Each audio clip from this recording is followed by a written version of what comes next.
So guys, let's discuss this question.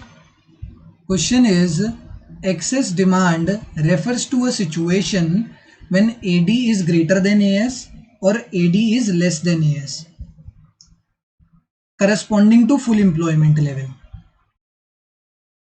तो अगर मैं यहीं पे तुम्हें डिपिक्ट करके दिखाऊं ना, ये तो ये मेरा AD होता है and this is our AS, and जहां पर ये दोनों मीट करते हैं this point is known as full employment level, और इसको इक्विलिब्रियम लेवल भी बोला जाता है. अगर एडी जो है ड्यू टू सम रीजंस, वो रीजंस हम इस पार्ट में डिस्कस करते हैं कि इसी को एक्सेस डिमांड बोला जाता है कि due to some reasons AD जो है वो ज़्यादा हो गया, एग्रीगेट डिमांड जो है ज़्यादा हो गया, तो ये एडी ज़्यादा होने की वजह से यहाँ पर एक गैप बन जाता है. ठीक है, ये एडी ज़्यादा होने की वजह से यहाँ पर एक गैप बन जाता है, जिस गैप को बोला जाता है. ठीक है, अब ये देखो, ये तो फुल एम्प्लॉयमेंट लेवल था. फुल एम्प्लॉयमेंट लेवल का मतलब कि इस पॉइंट तक हमारे सारे जो रिसोर्सेज थे वो एग्जॉस्ट हो चुके हैं, सब रिसोर्सेज, आउटपुट, एम्प्लॉयमेंट सब फुल एम्प्लॉयमेंट लेवल पर है, कुछ भी बचा नहीं है. But due to some reasons कुछ डिमांड लोगों की और बढ़ गई, हाउस होल्ड से और डिमांड आने लग गई, तो ये जो गैप होता है इस गैप को बोला जाता है एक्सेस डिमांड. एंड ये कब देखा जाता है? When AD is greater than AS. इस पॉइंट पर अगर तुम देखो तो एडी बड़ा है, एएस तो यहीं पर है.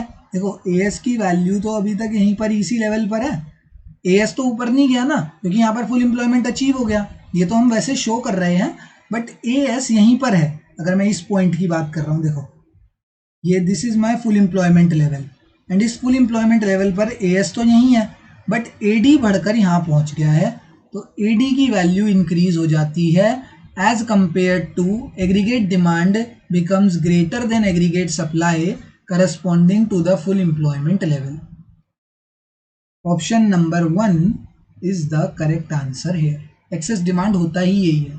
ठीक है, जब फुल एम्प्लॉयमेंट लेवल पर एग्रीगेट डिमांड बड़ा हो जाता है as compared to aggregate supply, that condition is known as excess demand. तभी तो उसको एक्सेस डिमांड बोला गया है.